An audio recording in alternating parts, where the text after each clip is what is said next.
Welcome back everyone. Practice set number ये 76 है। 75 number ये लास्ट वाले जो टेस्ट था उसमें 20 क्वेश्चन हो गए थे। ठीक है, ये जो अब 4-5 टेस्ट की सीरीज जो चलेगी इसमें ठीक है मिक्स क्वेश्चन होंगे ऑल सब्जेक्ट के। जैसे क्वेश्चन पेपर आता है एग्जाम्स में, ठीक है, उसमें हिस्ट्री भी होगी, ज्योग्राफी भी होगी, करंट अफेयर्स भी होगी, एक दो प्रश्न कंप्यूटर के, एक दो प्रश्न यूपी स्पेशल के, इन्वायरमेंट इकोलॉजी होगी, इकोनॉमिक्स होगी। ठीक है, सब कुछ। चलिए, तो 21 इसमें कुछ 25 प्रश्नों की प्रैक्टिस करेंगे हम, यानी 45 तक इसमें देखेंगे। पहला प्रश्न यहाँ पर, निम्नलिखित में से कौन सा युग्म सही ढंग से सुमेलित नहीं है? यह है पुरस्कार, यह है व्यक्तित्व। 60वां ज्ञानपीठ पुरस्कार, होलबर्ग पुरस्कार 2025, एबेल पुरस्कार 2026, टर्नर पुरस्कार 2024। ठीक है, सारे रिसेंट के हैं ये, मतलब इससे बाद का नहीं मिला है या दिए जाने की घोषणा नहीं हुई है। देखिए, जो 59वां ज्ञानपीठ पुरस्कार था वो तो मिल चुका है विनोद कुमार शुक्ल को। 60वें ज्ञानपीठ पुरस्कार दिए जाने की घोषणा की गई है आर बेरामुथु को, तो करेक्ट है ये वाला। होलबर्ग पुरस्कार 2025 लिंडल रोपर, ये महिला हैं, इनको दिए जाने की घोषणा की गई है। और एबेल पुरस्कार 2026 के सामने मसाकी काशीवारा लिखा है, ये गलत है। मसाकी काशीवारा को मिल चुका है पुरस्कार 2025 में। 2025 का एबेल मसाकी काशीवारा को दिया जा चुका है। 2026 का जो एबेल पुरस्कार है, जिसको गणित का नोबेल कहा जाता है, ठीक है, वो किसी और को दिए जाने की घोषणा की गई है। और टर्नर पुरस्कार 2024 नैना कालू को मिला है, ये सही है। तो अपना जो आंसर होता है वो सी होता है। ये गर्ड करके हैं कोई, गर्ड फाल्टिंग्स को, ये जर्मन गणितज्ञ हैं। जर्मन गणितज्ञ गर्ड फाल्टिंग्स को गणित के क्षेत्र में उनके परिवर्तनकारी योगदान के लिए 2026 का प्रतिष्ठित एबेल पुरस्कार प्रदान किया गया है। एबेल पुरस्कार का प्रतिष्ठित अंतर्राष्ट्रीय सम्मान, एबेल पुरस्कार एक प्रतिष्ठित अंतर्राष्ट्रीय सम्मान है जो गणित के क्षेत्र में विशिष्ट उपलब्धियों के लिए प्रतिवर्ष प्रदान किया जाता है। ठीक है, 2025 का एबेल पुरस्कार जापानी गणितज्ञ मसाकी काशीवारा को प्रदान किया गया था। अगर आपको याद हो तो कई बार प्रश्न भी कराया मैंने इसके ऊपर। 2025 के लिए 60वें ज्ञानपीठ पुरस्कार से प्रसिद्ध तमिल कवि, गीतकार और लेखक आर बेरामुथु को सम्मानित किए जाने की घोषणा 14 मार्च 2026 को की गई है। और 59 वर्षीय कलाकार नैना कालू ने अपनी ऐतिहासिक रंगीन और धागों या टेप से बनी मूर्तियों के लिए 9 दिसंबर 2025 को प्रतिष्ठित टर्नर पुरस्कार 2025 जीता है।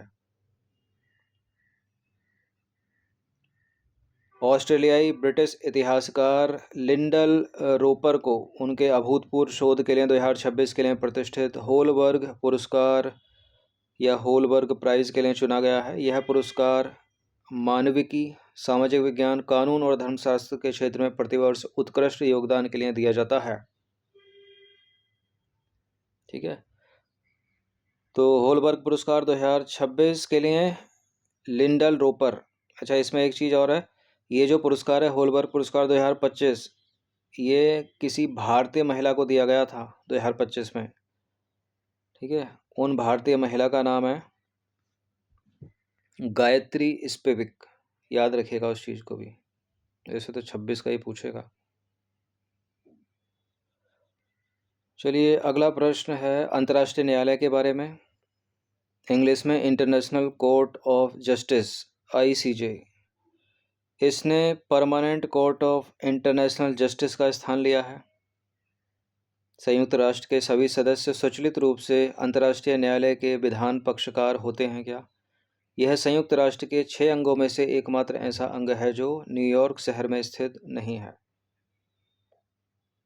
बिल्कुल ठीक है, क्योंकि अंतर्राष्ट्रीय न्यायालय का मुख्यालय तो नीदरलैंड के हेग में स्थित है। पहला भी सही है, दूसरा भी सही है, सभी सही हैं। तो इसका आंसर ऑप्शन नंबर 1 2 3। देखिए, अंतर्राष्ट्रीय न्यायालय या इंटरनेशनल कोर्ट ऑफ जस्टिस की स्थापना 1945 में की गई थी और इसने लीग ऑफ नेशंस के अंतर्गत कार्यरत permanent court of international justice का स्थान लिया है। तो पहला वाला करेक्ट है। संयुक्त राष्ट्र के सभी सदस्य स्वचालित रूप से अंतर्राष्ट्रीय न्यायालय के विधान पक्षकार होते हैं। हालांकि किसी विवाद में न्यायालय के क्षेत्राधिकार को मान्यता देने के लिए उनकी सहमति आवश्यक होती है, तो दूसरा वाला भी करेक्ट है, पहला वाला भी करेक्ट है और तीसरा वाला भी करेक्ट है, क्योंकि ICJ यानी अंतर्राष्ट्रीय न्यायालय संयुक्त राष्ट्र के 6 प्रमुख अंगों में से एकमात्र ऐसा अंग है जो न्यूयॉर्क शहर में स्थित नहीं है। यह नीदरलैंड के हेग शहर में पीस पैलेस में स्थित है, तो तीसरा वाला भी करेक्ट हो गया। नेक्स्ट क्वेश्चन साइट्स के बारे में है, 2 कथन है यहाँ पर। साइट्स यानी वन्य जीव जंतुओं और वनस्पतियों के लुप्तप्राय प्रजातियों के अंतर्राष्ट्रीय व्यापार पर अभिसमय है ये साइट्स। वन्यजीव व्यापार को विनियमित करने के लिए 1 जुलाई 1975 को साइट्स लागू हुआ। सभी साइट्स सूचीबद्ध प्रजातियां अब वन्यजीव संरक्षण संशोधन अधिनियम 2022 की अनुसूची 4 में शामिल हैं।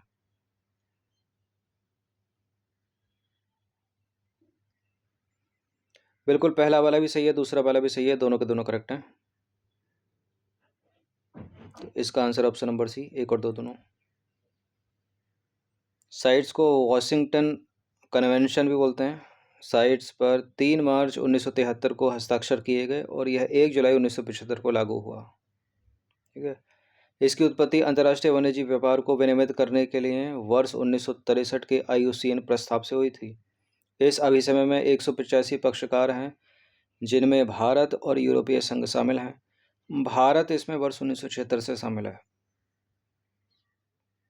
देखिए, जिनेवा में UNEP United Nation Environment Programme पर प्रशासित साइट्स वन्य जीव जंतुओं एवं पादपों की 40,000 से अधिक प्रजातियों के व्यापार को विनियमित करता है। ठीक है। इसमें जंतु और पौधे दोनों आते हैं, ऐसा नहीं है कि केवल जंतुओं के लिए है यह अभिसमय कन्वेंशन। देखिए, इसका उद्देश्य है व्यापार को धारणीय, कानूनी और अनुरेखीय बनाना तथा जैव विविधता और सतत विकास लक्ष्यों को समर्थन प्रदान करना। किसके व्यापार को? पौधों और जंतुओं के। प्रजातियों को 3 परिशिष्टों में सूचीबद्ध किया गया है, परिशिष्ट 1, परिशिष्ट 2, परिशिष्ट 3। परिशिष्ट 1 में विलुप्त होने का खतरा, जिनको विलुप्त होने का खतरा है, तो ऐसी प्रजातियों के व्यापार पर सख्त प्रतिबंध है, चाहे वो पौधों की हों या जीवों की हों। परिशिष्ट 2 में जिनको संकट नहीं है लेकिन विनियमित व्यापार की आवश्यकता है। ठीक है। परिशिष्ट 3 में कम से कम एक देश द्वारा संरक्षण दिया गया है उसको, जो सहयोग की अपेक्षा करता है। इसमें जो परिशिष्ट 1 और परिशिष्ट 2 में है, इनमें परिवर्तन का निर्णय पक्षकारों के सम्मेलन यानी COP में किया जाता है, कॉन्फ्रेंस ऑफ पार्टीज जो होती हैं। और परिशिष्ट 3 में एक पक्षीय परिवर्तन किया जा सकता है। अनियंत्रित वन्यजीव व्यापार और आवास की हानि से विभिन्न प्रजातियों को खतरा होता है। साइट्स इस जोखिम को कम करता है, इसलिए है ये अभिसमय। साइट्स ट्रेड डेटाबेस जैसे उपकरण प्रवर्तन में सहायता करते हैं तथा वैध व्यापार की निगरानी सुनिश्चित करते हैं। साइट्स ने अफ्रीकी हाथियों को, पेंगोलिन को और मगरमच्छ जैसी प्रजातियों को संरक्षण करने में मदद की है। भारत में सभी साइट्स सूचीबद्ध प्रजातियों को अब वन्य जीव संरक्षण संशोधन अधिनियम 2022 की अनुसूची 4 में शामिल किया गया है, तो दूसरा वाला भी करेक्ट है। मुख्य परीक्षा में अगर साइट्स पर लिखना है इतना लिख दीजिएगा तो अच्छे मार्क्स मिलेंगे। इसमें आधा भी याद रहा, आधा भी लिख दिया तब भी अच्छे मार्क्स मिलेंगे। चलिए, 24वां प्रश्न है, निम्नलिखित कथनों पर विचार करेंगे। 4 यहाँ पर कथन है। G20 global health care response team, global traditional knowledge repository, open satellite data partnership, critical minerals circulatory initiative, ये 4 हैं। अब क्या पूछ रहा है ये? नवंबर 2025 में दक्षिण अफ्रीका में हुए G20 शिखर सम्मेलन में भारत द्वारा उपरोक्त में से कितनी पहलें प्रस्तावित की गई थी? केवल 1, केवल 2, केवल 3, केवल 4?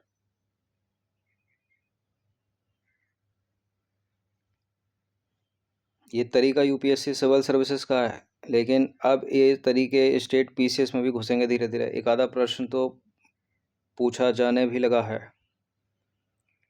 बिल्कुल, ये चारों के चारों सभी 4 हैं। ठीक है, डी है इसका आंसर। देखिए, 20वां G20 लीडर समिट नवंबर 2025 में जोहानसबर्ग दक्षिण अफ्रीका में आयोजित किया गया, जिससे अफ्रीकी महाद्वीप पर होने वाला पहला G20 शिखर सम्मेलन बन गया। G20 या ग्रुप ऑफ 20 19 देशों, यूरोपीय संघ और अफ्रीकी संघ का एक अनौपचारिक समूह है। ये जो G20 है, ठीक है, 19 देशों, यूरोपीय संघ और अफ्रीकी संघ का एक अनौपचारिक समूह। और ये जो 19 देश हैं, इसमें भारत भी शामिल है। देखिए, इस शिखर सम्मेलन के दौरान प्रधानमंत्री मोदी ने 4 प्रमुख वैश्विक पहलें प्रस्तावित की, जो प्रश्न में दी गई सूची के अनुरूप हैं। G20 global health care response team, ठीक है, और दूसरा है global traditional knowledge repository, open satellite data partnership और क्रिटिकल मिनरल सर्कुलेटरी इनिशिएटिव। ये पढ़ भी सकते हो आप, तो डी है इसका आंसर। 25वां प्रश्न है, गोंड जनजाति द्वारा बोली जाने वाली भाषा निम्नलिखित में से किस भाषा परिवार से संबंधित है? इंडो आर्यन, ऑस्ट्रो एशियाटिक, तिब्बती बर्मन या द्रविडियन? इसका answer option number D, Dravidian.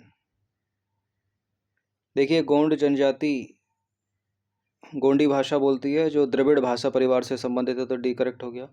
Gond जो है भारत की दूसरी सबसे बड़ी जनजाति है, जिसका ऐतिहासिक संबंध गोंडवाना क्षेत्र से माना जाता है।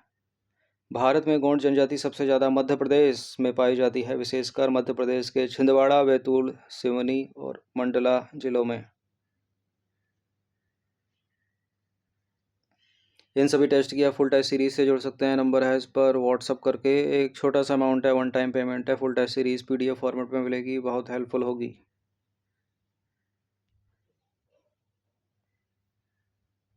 26वां प्रश्न है, औरंगजेब के शासन के प्रारंभिक वर्षों के दौरान शासन करने वाले मेदिनी राय निम्नलिखित में से किस वंश के थे? किस वंश के शासक थे मेदिनी राय? चेरो वंश के थे। Option number A. देखिए, औरंगजेब के शासन के प्रारंभिक चरण में मेदिनी राय पलामू के चेरो वंश के शासक थे। ये जगह झारखंड में है। इस काल अवधि में मुख्यतः चेरो शासकों के साथ संघर्षरत थे। 17 दिसंबर 1660 को औरंगजेब के सेनापति दाऊद खान और चेरो राजा साहेब राय के मध्य औरंगा नदी के तट पर एक युद्ध हुआ, जिसमें साहेब राय पराजित हुए। यानी कौन जीता? औरंगजेब जीता। औरंगजेब का सेनापति दाऊद खान जीता। 27वां प्रश्न है, चंदेरी के युद्ध, बैटल ऑफ चंदेरी के संदर्भ में सही कथन है। यह 29 जनवरी 1528 को लड़ा गया था। इस युद्ध में मेदिनी राय की विजय हुई। चंदेरी का युद्ध बाबर और मेदिनी राय के बीच लड़ा गया था। बाबर जीता था, मेदिनी राय हारा था। तो इसका जो आंसर हो जाएगा केवल एक होगा। देखिए, बाबर ने मेदिनी राय को चंदेरी के युद्ध में हराया था, जो 29 जनवरी 1558 को लड़ा गया था। इस युद्ध में चंदेरी के राजपूत शासक मेदिनी राय की हार हुई और बाबर विजयी हुआ, जिसके बाद चंदेरी के किले पर मुगलों का कब्जा हो गया। युद्ध का कारण क्या था? ये मेदिनी राय ने खानवा के युद्ध में राणा सांगा की हेल्प की थी। खानवा का युद्ध भी बाबर ने जीता था। चलिए, 2026 के प्रतिष्ठित होलबर्ग पुरस्कार या होलबर्ग प्राइज के लिए किसे चुना गया है? 2026 के प्रतिष्ठित होलबर्ग प्राइज के लिए चुना गया है लिंडल रोपर को। 2025 में ये प्रतिष्ठित पुरस्कार गायत्री चक्रवर्ती स्पिविक को दिया गया था, जो एक भारतीय हैं। तो 26 का ना पूछकर 25 का पूछ ले तो गायत्री चक्रवर्ती का नाम याद रखिएगा। ऑस्ट्रेलियाई ब्रिटिश इतिहासकार हैं ये। लिंडल रोपर को उनके अभूतपूर्व शोध के लिए 2026 के प्रतिष्ठित होलबर्ग पुरस्कार के लिए चुना गया है। यह पुरस्कार मानविकी, सामाजिक विज्ञान, कानून और धर्मशास्त्र के क्षेत्र में उत्कृष्ट योगदान के लिए दिया जाता है। प्राप्तकर्ता कौन देता है इसको? होलबर्ग पुरस्कार समिति नॉर्वे की देती है। पुरस्कार समारोह जून 2026 में वर्गन विश्वविद्यालय नॉर्वे में आयोजित किया जाएगा, जहां फिजिकली रूप से लिंडल रोपर को यह पुरस्कार मिलेगा। बाकी इन्हीं को मिलेगा, उसकी घोषणा हो चुकी है। नोट सेम वही जो मैंने आपको बताया। प्रसिद्ध भारतीय विद्वान, साहित्यिक सिद्धांतकार और आलोचक गायत्री चक्रवर्ती स्पिविक को वर्ष 2025 का प्रतिष्ठित होलबर्ग पुरस्कार प्रदान किया गया था। यह पुरस्कार उन्हें उत्तर औपनिवेशिक अध्ययन, साहित्यिक सिद्धांत और दर्शन के क्षेत्र में उनके अभूतपूर्व योगदान के लिए दिया गया था। 29वां प्रश्न है, किसे प्रतिष्ठित बोरलॉग पुरस्कार 2025 प्रदान किया गया है? देखिए, बोरलॉग पुरस्कार पूछ ले या विश्व खाद्य पुरस्कार 2025 पूछ ले, एक ही बात है। इसका उत्तर है मारियांगेला हंगेरिया। ऑप्शन नंबर ए है इसका आंसर। मासाकी काशीवारा नाम 2025 के एबल पुरस्कार इनको मिला था। बानो मुश्ताक को अंतर्राष्ट्रीय बुकर पुरस्कार 2025 मिला। ठीक है। ब्राज़ील की सूक्ष्म विज्ञानी हैं ये मारियांगेला हंगेरिया को जैविक नाइट्रोजन स्थिरीकरण यानी नाइट्रोजन फिक्सेशन और रासायनिक उर्वरकों के उपयोग को कम करने वाली प्रौद्योगिकियों के लिए प्रतिष्ठित विश्व खाद्य पुरस्कार 2025 से सम्मानित किया गया। विश्व खाद्य पुरस्कार, जिसे अक्सर भोजन के लिए नोबेल कहा जाता है, को अक्सर बोरलॉग पुरस्कार के रूप में जाना जाता है, जो 1986 में डॉक्टर नॉर्मन ई बोरलॉग द्वारा स्थापित किया गया था। क्लियर? चलिए, 30वां प्रश्न है, विश्व जल दिवस 2026 के लिए सही कथन है। इस वर्ष की थीम जल और लैंगिक समानता यानी वाटर एंड जेंडर है। और इस वर्ष के लिए अभियान का मुख्य नारा जहां जल बहता है वहां समानता पनपती है। ठीक है, where water flows equality grows रखा गया है। बिल्कुल ठीक है दोनों के दोनों, तो सी है इसका आंसर। विश्व जल दिवस 2026 की थीम जल और लैंगिक समानता यानी वाटर एंड जेंडर, और साल के अभियान का मुख्य नारा जहां जल बहता है वहां समानता पनपती है। चलिए, हाल ही में खबरों में रहे मुंडुरुकु स्थानीय समूह का संबंध मुख्य रूप से निम्नलिखित में से किस देश से है? मुंडुरुकु स्थानीय समूह है ब्राज़ील से संबंधित। हाल ही में खबरों में रहे मुंडुरुकु स्वदेशी समूह का संबंध मुख्य रूप से ब्राज़ील से है। ये अमेज़न क्षेत्र के मूल निवासी हैं जो मुख्य रूप से ब्राज़ील के पैरा राज्य के ताजपोस नदी बेसिन के पास निवास करते हैं। तापजोस नदी बेसिन के पास निवास करते हैं और पर्यावरण संरक्षण व अवैध खनन के खिलाफ संघर्ष के लिए चर्चा में रहते हैं। क्वेश्चन नंबर 32 है, इंटरपोल द्वारा जनवरी 2025 में लॉन्च किया गया सिल्वर नोटिस सदस्य देशों को विशेष रूप से किन चुनौतियों से निपटने में सहायता प्रदान करने के उद्देश्य से अभिकल्पित किया गया है? सबको पढ़ते हैं। वन्यजीव तस्करी तथा पर्यावरणीय अपराध, ये नहीं है। आतंकवाद के वित्त पोषण और धन शोधन से जुड़े नेटवर्क, ये भी नहीं है। अवैध प्रवासन एवं मानव तस्करी से संबंधित गतिविधियां, ये भी नहीं है। संगठित आपराधिक समूहों द्वारा आपराधिक गतिविधियों से अर्जित की गई आय की वसूली, ये है। सी है इसका आंसर। देखिए, इंटरपोल द्वारा 10 जनवरी 2025 को लॉन्च किया गया सिल्वर नोटिस मुख्य रूप से सदस्य देशों को आपराधिक संपत्तियों की पहचान करने, उनका पता लगाने और उन्हें वापस पाने की चुनौतियों से निपटने में सहायता करने के लिए अभिकल्पित किया गया था। कभी कभी समाचारों में रहने वाली प्रधानमंत्री कृषि सिंचाई योजना का उद्देश्य क्या है? शून्य गरीबी, हर खेत को पानी, जैविक कृषि को प्रोत्साहन या बूंद सिंचाई को रोकना? देखिए, बूंद सिंचाई को रोकना नहीं, बूंद सिंचाई को प्रोत्साहन होना चाहिए। हर खेत को पानी है इसका मुख्य उद्देश्य।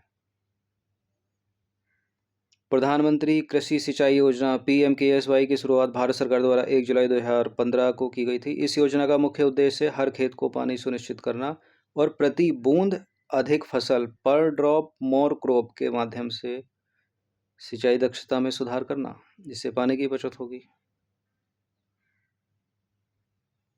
चलिए, अभी हाल ही में प्रधानमंत्री नरेंद्र मोदी ने 28 मार्च 2026 को जेवर इंटरनेशनल हवाई अड्डे के प्रथम चरण का उद्घाटन किया है। यह उत्तर प्रदेश के किस जिले में आता है? जेवर इंटरनेशनल एयरपोर्ट है उत्तर प्रदेश के गौतम बुद्ध नगर जिले में। जेवर अंतर्राष्ट्रीय हवाई अड्डा या नोएडा इंटरनेशनल एयरपोर्ट उत्तर प्रदेश के गौतम बुद्ध नगर जिले के जेवर में स्थित है, जो ग्रेटर नोएडा के पास यमुना एक्सप्रेसवे से जुड़ा है। यह दिल्ली एनसीआर क्षेत्र का तीसरा वाणिज्यिक हवाई अड्डा है और इसका उद्देश्य है इंदिरा गांधी इंटरनेशनल एयरपोर्ट जो है ना दिल्ली वाला, उसके बोझ को कम करना।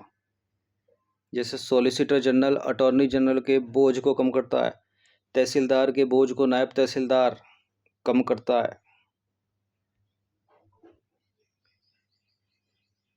35वां प्रश्न है, निम्नलिखित में से मस्तिष्क का कौन सा भाग कपाल के आधार पर स्थित है? Cerebrum, cerebellum, medulla oblongata.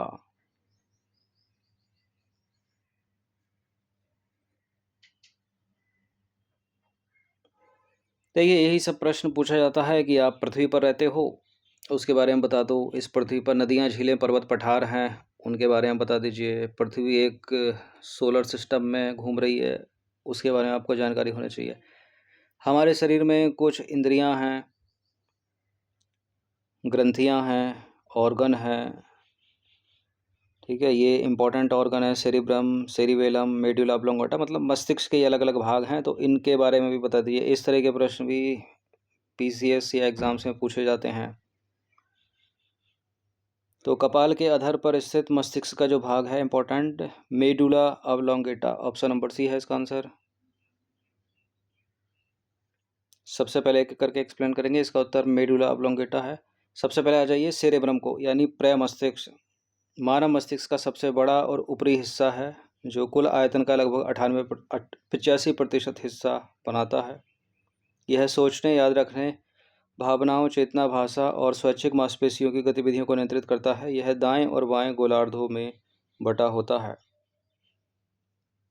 अब आ जाइए इसके बाद सेरिबेलम। सेरिबेलम या अनुमस्तिष्क, ये मस्तिष्क का एक प्रमुख हिस्सा है जो मुख्य रूप से शरीर की गतिविधियों में समन्वय, संतुलन और शारीरिक मुद्रा यानी पोस्चर, बैलेंस और कोऑर्डिनेशन को नियंत्रित करता है। यह पश्च मस्तिष्क यानी हिंड ब्रेन का हिस्सा है और इसे छोटा मस्तिष्क भी कहा जाता है, जो स्वैच्छिक गतियों को सटीक और सुचारू बनाता है। ये सेरिबेलम। अब आ जाइए third, medulla oblongata. Medulla oblongata, इसको ब्रेन स्टेम बोलते हैं, यानी मस्तिष्क का तना, ठीक है। तो मेडुला ऑब्लोंगेटा ब्रेन स्टेम का सबसे निचला हिस्सा है, जो खोपड़ी से लेकर रीढ़ की हड्डी यानी स्पाइनल कॉर्ड को जोड़ता है। तो यही आंसर हो गया। यह जीवन के लिए आवश्यक अनैच्छिक क्रियाओं जैसे कि सांस लेना, रक्तचाप, हृदय गति और निगलने, खांसने, छींकने जैसी सजगता को नियंत्रित करता है। यह मस्तिष्क और शरीर के बीच संकेतों के आदान प्रदान का मुख्य मार्ग है। तो विकल्प सी सही उत्तर है।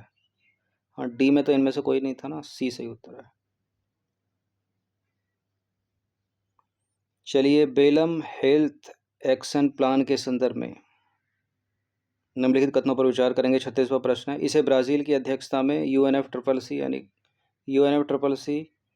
COP30 के समर्पित स्वास्थ्य दिवस पर प्रस्तुत किया गया था। यह प्लान जलवायु परिवर्तन के संदर्भ में वैश्विक स्वास्थ्य प्रणालियों को सुदृढ़ करने पर केंद्रित है। बेलेम हेल्थ एक्शन प्लान, पहला भी सही है, दूसरा भी सही है, तो इसका आंसर हो जाएगा ऑप्शन नंबर सी। देखिए, बेलम हेल्थ एक्शन प्लान को 13 नवंबर 2025 को, अभी 4-5 महीने पहले, UNFCCC COP30 के समर्पित हेल्थ डे पर जारी किया गया था, जिसकी अध्यक्षता ब्राज़ील कर रहा था। पहला वाला करेक्ट है। यह योजना जलवायु परिवर्तन के प्रभावों से बेहतर तरीके से निपटने के लिए वैश्विक स्वास्थ्य प्रणालियों को सुदृढ़ करने हेतु बनाई गई है। यह दो प्रमुख सिद्धांतों पर आधारित है। कौन कौन से हैं वो? स्वास्थ्य समानता और जलवायु न्याय, और दूसरा है नेतृत्व और शासन में सामाजिक सहभागिता। तो दोनों के दोनों करेक्ट हैं। स्वास्थ्य समानता और जलवायु न्याय, स्वास्थ्य हस्तक्षेपों तक न्यायपूर्ण पहुंच सुनिश्चित करना तथा जलवायु परिवर्तन से असमान रूप से प्रभावित कमजोर समुदायों की सुरक्षा करना। नेतृत्व शासन में सामाजिक सहभागिता, जलवायु और स्वास्थ्य पहलों में समावेशी व सहभागी निर्णय निर्माण को बढ़ावा देना। दूसरा वाला भी करेक्ट है। अब आ जाइए निर्यात संवर्धन मिशन के संबंध में दो कथन है यहाँ पर। यह वैश्विक स्तर पर टैरिफ की हालिया वृद्धि से प्रभावित क्षेत्रों को समर्थन देने हेतु एक 10 वर्षीय मिशन है। यह मिशन 2 एकीकृत उपयोजनाओं अर्थात निर्यात प्रोत्साहन और निर्यात दिशा के माध्यम से क्रियान्वित है। यहाँ दूसरे कलर से हाईलाइट कर दिया गया है। निर्यात संवर्धन मिशन एक 6 वर्षीय मिशन है, 10 वर्षीय नहीं। पहला वाला गलत है, दूसरा वाला सही है एग्जाम्स में, लेकिन ऐसा कोई हाईलाइट नहीं करेगा, खुद से पहचानना होगा। दूसरा सही है केवल। तो निर्यात संवर्धन मिशन भारत सरकार की एक प्रमुख पहल है जिसका उद्देश्य 6 वर्षों यानी 2025-26 से 30-31 तक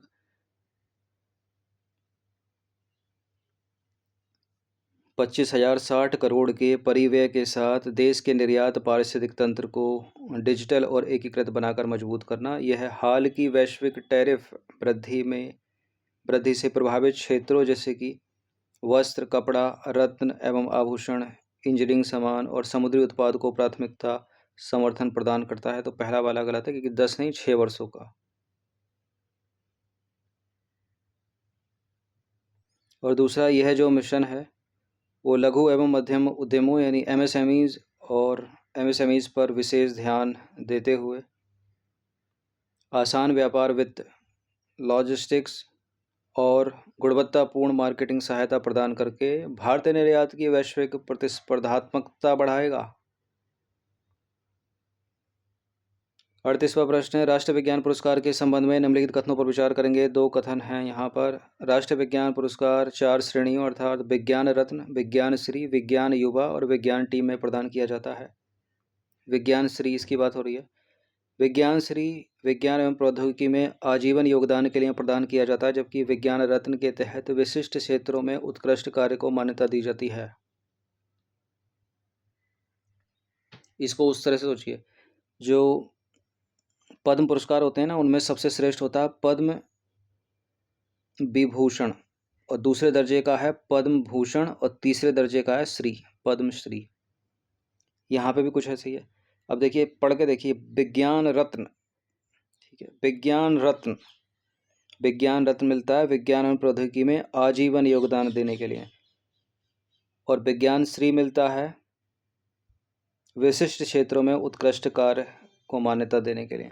ठीक है, आजीवन के लिए ये मिलेगा रत्न। रत्न एक इम्पोर्टेंट चीज है। तो दूसरे में उल्टा फुल्टा करके लिखा है, पहला वाला सही है, दूसरा गलत है।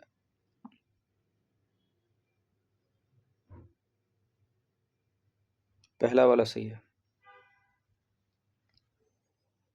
राष्ट्रीय विज्ञान पुरस्कार इंपॉर्टेंट इसलिए जाते हैं क्योंकि प्रेसिडेंट के हाथों दिए जाते हैं। राष्ट्रीय विज्ञान पुरस्कार भारत सरकार द्वारा विज्ञान, प्रौद्योगिकी और नवाचार में उत्कृष्ट योगदान के लिए दिया जाने वाला सर्वोच्च सम्मान है।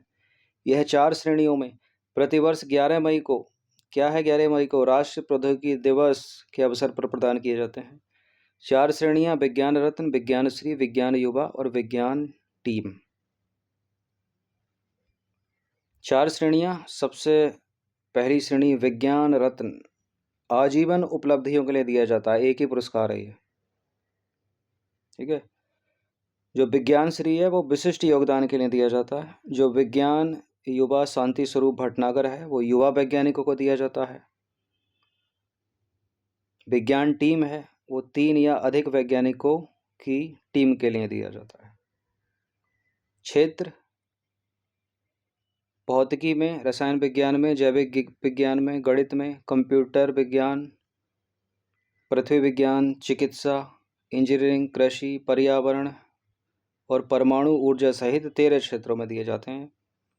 प्रक्रिया कैसे होती है इनकी? एक चयन समिति चयन करती है, डेटा दे देती है, और राष्ट्रपति द्वारा जो है सम्मानित किए जाते हैं वो व्यक्ति विशेष। चलिए 39वां प्रश्न है विश्व स्वास्थ्य शिखर सम्मेलन 2025 WHS के संदर्भ में निम्नलिखित कथनों पर विचार करेंगे। विश्व स्वास्थ्य शिखर सम्मेलन 2025 की थीम विखंडित होते विश्व में स्वास्थ्य की जिम्मेदारी लेना थी। जयपुर स्थित NISM विश्वविद्यालय के संस्थापक और कुलाधिपति प्रोफेसर बलवीर एस तोमर ने WHS 2025 में अंतर्राष्ट्रीय अध्यक्ष के रूप में भूमिका निभाई।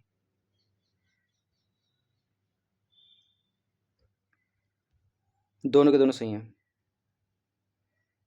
सी है इसका आंसर। देखिए, विश्व स्वास्थ्य शिखर सम्मेलन WHS 2025 का आयोजन 12 से 14 अक्टूबर 2025 को जर्मनी के बर्लिन में तथा ऑनलाइन माध्यम में से किया गया। इसकी थीम विखंडित होते विश्व में स्वास्थ्य की जिम्मेदारी लेना थी। यह शिखर सम्मेलन वैश्विक स्वास्थ्य से जुड़े हितधारकों को प्रमुख स्वास्थ्य चुनौतियों और उनके समाधान पर चर्चा के लिए एक साथ लाता है। तो पहला वाला सही है। देखिए, प्रोफेसर हैं, डॉक्टर हैं बलवीर एस तोमर, NISM विश्वविद्यालय जयपुर के संस्थापक एवं कुलाधिपति ने WHS 2025 में अंतर्राष्ट्रीय अध्यक्ष की भूमिका निभाई। तो दूसरा भी सही है। विश्व स्वास्थ्य शिखर सम्मेलन WHS की स्थापना वर्ष 2009 में बर्लिन के चेरिटे यूनिवर्सिटी टेड्स मेडिसिन बर्लिन की 300वीं वर्षगांठ पर हुई थी। यह WHS अकादमी अलायंस द्वारा समर्थित है और संपूर्ण WHS के जो अध्यक्ष के रूप में अभी भी कार्यरत हैं उनका नाम है एक्सेल आर प्रीज, याद रखिएगा। 40वां प्रश्न है, IUCN वर्ल्ड कंजर्वेशन कांग्रेस के संदर्भ में निम्नलिखित कथनों पर विचार कीजिए। IUCN वर्ल्ड कंजर्वेशन कांग्रेस 2025 का आयोजन अबू धाबी में हुआ। IUCN के सदस्य संगठनों को प्रकृति संरक्षण से संबंधित प्रमुख मुद्दों और कार्यों पर निर्णय लेने की सुविधा देने के क्रम में इसका आयोजन प्रत्येक 2 वर्षों में होता है। IUCN वर्ल्ड कंजर्वेशन कांग्रेस प्रत्येक 4 वर्षों में आयोजित की जाती है। दूसरा वाला गलत है। अभी रिसेंट का अबू धाबी में हुआ है 25 का। देखिए, IUCN वर्ल्ड कंजर्वेशन कांग्रेस 2025 का आयोजन अबू धाबी यानी संयुक्त अरब अमीरात में 9 से 15 अक्टूबर 2025 तक किया गया। पहला वाला सही है। इसका आयोजन प्रत्येक 4 वर्षों में किया जाता है। तो ये इम्पोर्टेंट रहेगा 3 से 4 साल तक प्रश्न।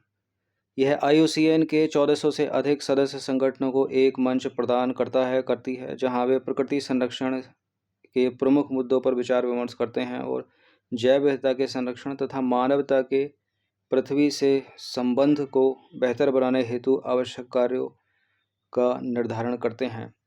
लेकिन दुनिया में कुछ देश हैं ऐसे जो सब बर्बाद किए हुए हैं, जैसे कि इजराइल हो गया, USA हो गया।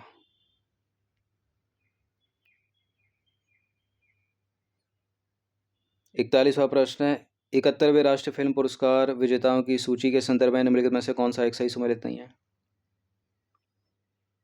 देखिए, 71वें राष्ट्रीय फिल्म पुरस्कार में जो सर्वश्रेष्ठ हिंदी फिल्म का पुरस्कार है वो कटहल को मिला है। सर्वश्रेष्ठ हिंदी फिल्म का पुरस्कार कटहल को मिला है। कटहल ए जैक फ्रूट मिस्ट्री है। सर्वश्रेष्ठ फीचर फिल्म का पुरस्कार पूछ ले तो 12th फेल को मिला है। सर्वश्रेष्ठ अभिनेत्री का पुरस्कार रानी मुखर्जी को मिला है मिस्टर एंड मिसेस चटर्जी के लिए। सर्वश्रेष्ठ निर्देशक डायरेक्टर का पुरस्कार मिला है सुदीप्तो सेन को, अगर आपको याद आ रहा हो तो, फिल्म द केरला स्टोरी के लिए, प्रोपेगेंडा फिल्म के लिए। इटली कुमार जमान, यही गलत है, डी है इसका आंसर।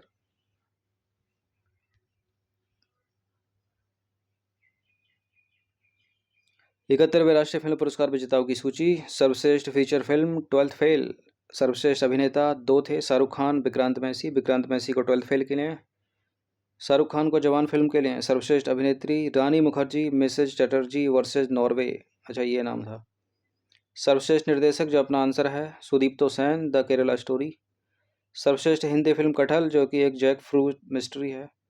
सर्वश्रेष्ठ लोकप्रिय फिल्म पूछ ले तो रॉकी और रानी की प्रेम कहानी। ये इतना इंपॉर्टेंट है जिनके पूछे जाने की संभावना सबसे ज़्यादा है। इसके अतिरिक्त सहायक भूमिका में आ जाइए।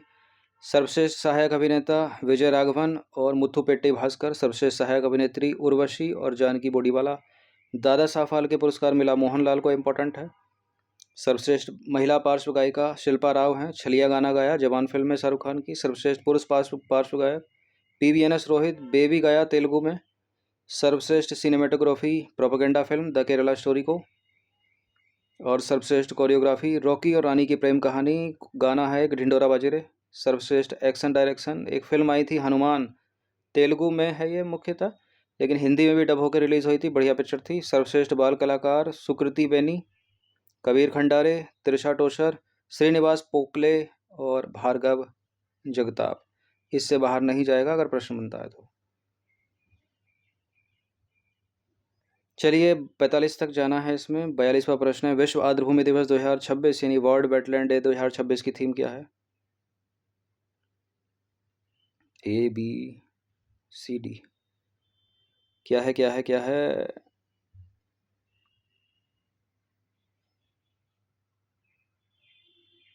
देखिए डी से स्टार्ट करते हैं। आर्द्रभूमि पुनर्स्थापन का समय आ गया है, ठीक है। It's time for wetland restoration, ये 2023 की थीम थी। आर्द्रभूमि और मानव कल्याण यानी वेटलैंड एंड ह्यूमन वेलबींग, ये 2024 की थीम थी। हमारे साझा भविष्य के लिए आर्द्रभूमियों का संरक्षण यानी protecting wetlands for our common future, ये 2025 की थीम थी। अब ऊपर वाली ही होगी 26 की। आर्द्रभूमि और पारंपरिक ज्ञान सांस्कृतिक विरासत का उत्सव यानी wetlands and traditional knowledge celebrating culture heritage, ये 2026 की थीम है। यानी पूरे साल के लिए है और प्रत्येक वर्ष फरवरी महीने में मनाया जाता है विश्व आर्द्रभूमि दिवस, 2 फरवरी को। तो विश्व आर्द्रभूमि दिवस 2 फरवरी को मनाया गया 2026 में, हर साल मनाया जाता है। इस वर्ष का मुख्य विषय थीम आर्द्रभूमि और पारंपरिक ज्ञान सांस्कृतिक विरासत का उत्सव, ठीक है। Wetlands and traditional knowledge celebrating cultural heritage, याद रखना। प्रेशर कुकर में जल्दी खाना पक जाता है, क्यों पक जाता है? उबलते पानी की तुलना में भाप ज़्यादा गर्म होती है। बात तो ठीक है, लेकिन कारण क्या है? कुकर में पानी कम तापमान पर उबलने लगता है तो ठीक है भी। कुकर में गर्मी नहीं निकल सकती, ठीक है, जब तक ढक्कन नहीं खोलोगे कैसे निकलेगी? उच्च दाब के कारण पानी का क्वथनांक ऊपर उठ जाता है। सबसे अच्छा उत्तर डी। देखिए प्रेशर कुकर में खाना जल्दी पकने का मुख्य कारण है उच्च दबाव या दाब यानी हाई प्रेशर, और भाप जो स्टीम बनती है उसके अंदर, उसके कारण जो पानी का क्वथनांक है, जो बॉइलिंग पॉइंट है, वो बढ़ जाता है, इसलिए खाना जल्दी पक जाता है। इंपॉर्टेंट प्रश्न एक और है, निम्नलिखित में से कौन सा एक सही सुमेलित नहीं है? बेकिंग सोडा के सामने सोडियम बाइकार्बोनेट, वॉशिंग सोडा के सामने sodium carbonate, plaster of Paris के सामने कैल्शियम बाइकार्बोनेट और ब्लीचिंग पाउडर के सामने कैल्शियम ऑक्सीक्लोराइड। बेकिंग सोडा बहुत पूछते हैं, सोडियम बाइकार्बोनेट है, यानी खाने का सोडा सोडियम बाइकार्बोनेट, धोने का सोडा हो गया सोडियम कार्बोनेट, ब्लीचिंग पाउडर हो गया calcium oxychloride, plaster of Paris calcium bicarbonate थोड़ी है, प्लास्टर ऑफ पेरिस है सल्फेट यानी कैल्शियम सल्फेट और hemihydrate. Plaster of Paris POP को रासायनिक रूप से calcium sulphate hemihydrate, calcium sulphate hemihydrate कहा जाता है।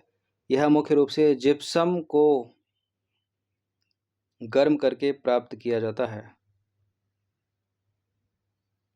चलिए अम्ल वर्षा का पीएच मान कितना होता है? देखिए पीएच स्केल आपने पढ़ा हो स्कूल में, तो 7 जो है वो उदासीन है, इसके ऊपर चला जाएगा तो क्षारीय होता जाएगा बिलियन, 7 से कम होता जाएगा तो बिलियन अम्लीय होता जाएगा। तो 7 से अधिक तो होगा नहीं, 7 के बराबर भी नहीं होगा, 5.6 से अधिक भी नहीं होगा, कम ही होगा तभी तो अम्ल होगा, 5.6। अम्ल वर्षा यानी एसिड रेन का जो पीएच मान है आमतौर पर 4.2 से 4.4 के बीच होता है, लेकिन सामान्यतः 5.6 से कम पीएच वाली वर्षा को अम्लीय वर्षा माना जाता है। सामान्य बारिश का पीएच भी प्राकृतिक रूप से लगभग 5.6 होता है, जबकि अम्लीय वर्षा में सल्फ्यूरिक और नाइट्रिक अम्ल के कारण यह काफ़ी कम हो जाता है। उम्मीद है बात समझ आ गई होगी। तो 45 प्रश्न हैं। नेक्स्ट जो होगा वो 46 से ही काउंटिंग करेंगे हम, 60 65 70 जितने भी हो जाएँ, 100 तक कम से कम। तो पीडीएफ सीरीज़ से भी आप जुड़ सकते हैं, जो वीडियोज़ को नहीं देखना पसंद करते हैं तो प्रिंट निकाल कर आप पढ़ सकते हैं इजीली। धन्यवाद।